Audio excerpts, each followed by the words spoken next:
Praise the Lord. நான் ரட்சிப்பை அடைந்து கடவுளுக்குள் என் வாழ்க்கையை நடத்தும் பொழுது எனக்கு ஒரு சந்தேகம் வந்தது. இந்த சந்தேகம் ஒவ்வொருவரும் ரட்சிப்பு அடைந்து புதிது எல்லாருக்கும் இந்த சந்தேகம் வந்திருக்கும். என்ன சந்தேகம்னா, பழைய ஏற்பாட்டிலும் பரிசுத்த ஆவியானவர் இருந்திருக்கிறார், கிரியை செய்திருக்கிறார். புதிய ஏற்பாட்டிலும் பரிசுத்த ஆவியானவர் நம்மோடு இருக்கிறார். இந்த இரண்டு பரிசுத்த ஆவியானவருக்கும், பழைய ஏற்பாட்டில் சொல்லப்பட்ட பரிசுத்த ஆவியானவருக்கும் புதிய ஏற்பாட்டில் நம்மோடு இருக்கிற பரிசுத்த ஆவியானவருக்கும் என்ன வித்தியாசம் இருக்கிறது? முதலாவது, வித்தியாசம் இருக்கிறதா இல்லையா? இரண்டாவதாக, வித்தியாசம் இருந்தால் என்ன மாதிரியான வித்தியாசம் இருக்கிறது? இந்த டவுட் எனக்கு வந்தது.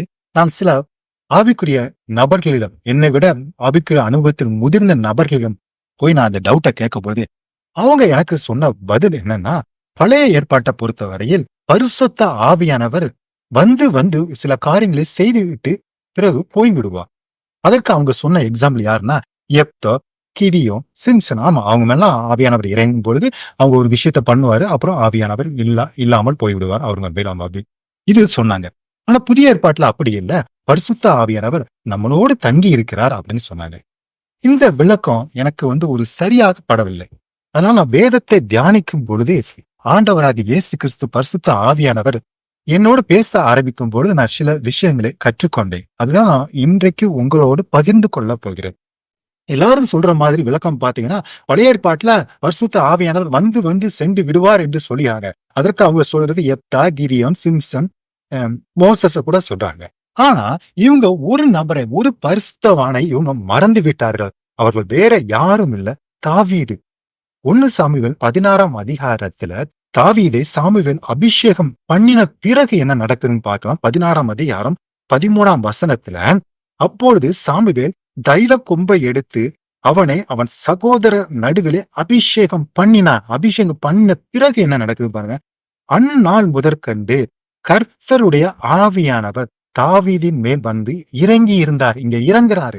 சரி, இறங்கி இருக்கிறாரு, அவரோட எப்படி தங்கி இருந்தார் அப்படிங்கிற ஒரு டவுட் உங்களுக்கு வரலாம். ஆமா, இத குறித்து 51ஆம் சங்கீதத்துல 11ஆம் வசனத்தை பார்க்கும் பொழுது அவர் என்ன கேட்கிறாருன்னா, உமது சமூகத்தை விட்டு என்னை தள்ளாமலும் உமது பரிசுத்த ஆவியை என்னிடத்தில் இருந்து எடுத்துக் கொள்ளாமலும் இரும். அதாவது, don't take your holy spirit from me. அப்படின்னா என்ன மீனிங்கா?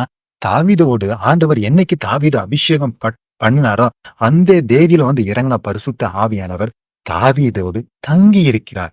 இந்த வசனத்திலிருந்து நம்மளுக்கு ஒரு விஷயம் புரியுது.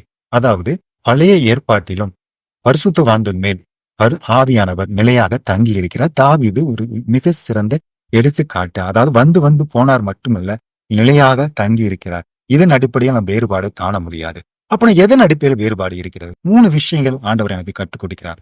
முதலாவதாக, பழைய ஏற்பாட்டில் பார்த்தீங்கன்னா பரிசுத்த ஆவியானவர் எல்லோர் மேலும் இறங்குவது இல்லை, எல்லோர் மேலும் இறங்கி தங்குவதும் இல்லை. ஆனா புதிய ஏற்பாட்டில் கிருபையின் காலத்தில் வாழ்கிற நம்மளுக்கு நம்ம ஆண்டவர் கொடுத்த ஆசீர்வாதம் என்னன்னா, கடைசி நாள்ல மாம்சமான யாவர் மேலும் இறங்குவாங்க. அதுதான் அப்போஸ்தலர் 2ஆம் அதிகாரம் 17ஆம் வசனத்துல யோவேல் தீர்க்கதரிசி சொன்னதை அவங்க மறுபடியும் சொல்லிப்பாங்க. கடைசி நாள்ல மாம்சமான யாவர் மேலும். ஆனா பழைய ஏற்பாட்ட மாம்சமான யாவர் மேலும் பரிசுத்த ஆவியானவர் இறங்கவில்லை. சில குறிப்பிட்ட பரிசுத்தவான்கள் மேல் மட்டும்தான் பரிசுத்த ஆவியானவர் இறங்கினார். ஆனா புதிய ஏற்பாட்டு காலத்தில் நாம் பெற்றுக்கொண்ட ஆசீர்வாதம் என்ன என்றா, நாம் எல்லோரும் பரிசுத்த ஆவியை பெற்றுக் கொள்கிறோம். அதுதாங்க தீர்க்க தரிசனமா சொல்லியிருக்கு. அதான் அப்போஸ்தலர் 2ஆம் அதிகாரத்துல நிறைவேற்றி. இது முதலாவது வித்தியாசம்.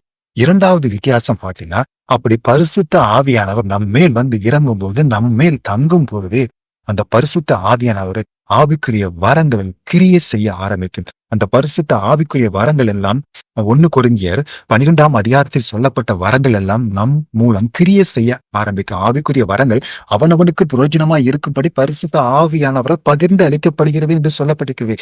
பழைய ஏற்பாட்டுல பாத்தீங்கன்னா சில கிரியைகள் மட்டும்தான் இருக்கு. புதிய ஏற்பாடு பாத்தீங்கன்னா பரிசுத்த ஆவியான மூலம் 9 வகையான ஆவிக்குரிய வரங்கள் கிரியை செய்ய ஆரம்பிக்கிறது. அதாவது அவனவனுக்கு என்ன தேவையோ அந்த வரங்கள் பரிசுத்த ஆவியானவர் மூலம் நாம் பெற்றுக்கொள்கிறோம். இதுதான் இரண்டாவது வித்தியாசம். மூணாவது வித்தியாசம் என்னன்னா, புதிய ஏற்பாடு காலத்தில் நாமெல்லாம் புறஜாதியாக இருந்தாலும் நம் மேல் தேவன் வைத்த அன்பு விளங்குகிறது. எப்படி? நம் மேல் பரிசுத்த ஆவியானவர் அளவில்லாமல் ஊட்டப்பட்டிருக்கிறார். இதுதான் யோவான் 3ஆம் அதிகாரம் 34ஆம் வசனத்துல தேவன் இயேசு கிறிஸ்து மேல தமது ஆவியை அளவில்லாமல் கொடுத்திருக்கிறார். அவர் பிள்ளையாகிய நம்மளுக்கும் பரிசுத்த ஆவியானவர் அளவில்லாமல் ஊற்றப்பட்டிருக்கிறார். ஏன்னா ஆண்டவரே சொல்லியிருக்கிறார், என்ன விசுவாசிக்கிற என்னை போல கிரியை செய்வன் என்னிலும் அதிகமான கிரியை செய்வான். நாம் அவரை விசுவாசிக்கிறோம். நம்ம ஆண்டவர் என்னென்ன வரங்களை பெற்றுக்கொண்டாரோ அதை விட அதிகமாக நாம் பெற்றுக்கொள்ளும். நம்முடைய கிரியையும் அவரை விட அதிகமாக இருக்குங்க. இந்த மேன்மையை நம்ம புரிஞ்சுக்கணும். புதிய ஏற்பாட்டு திருச்சபையாக நாம் மிகவும் ஆசீர்வதிக்கப்பட்ட மக்கள். ஏன்னா நம்மை அல்லாமல் பழைய ஏற்பாட்டு பரிசுத்தவான்கள் பரலோகத்தில் நுழைய முடியாது. அதுதான் எல்லாம் கிளியராக சொல்லியிருக்கிறார் பவுல். இப்படிப்பட்ட மேன்மை பெற்ற என்ன செய்து கொண்டிருக்கிறோம்? நான் பரிசுத்த ஆவியை பெற்றுக்கொண்டேன். ஆமா, பெற்றுக்கொண்டேன். ஆவிக்குரிய வரங்கள் என்னில் கிரிய செய்கிறது. எதற்காக கிரிய செய்கிறது? அவன் அவனுக்கு பிரயோஜனமா இருக்கும்படி, உங்களுடைய உலக பிரகாரமான வாழ்க்கையும் பிரயோஜனமா இருக்கும்படி, ஆவியில வழி நடத்தும்படி, ஆவியில உங்களுக்கு போதிக்கும்படி. அது மட்டுமல்ல, இந்த ஆவியானவர் மூலம் நம்முடைய தேவனை குறித்து அடுத்தவருக்கு சுவிசேஷத்தை அறிவித்திருக்கும், வேதத்தை விளக்குவதற்கும் நம்மிடம் கொடுக்கப்பட்டிருக்கிறது. இந்த மேன்மையை நாம் புரிந்து கொண்டு ஒரு நீதியான வாழ்க்கை வாழும். ஆம்.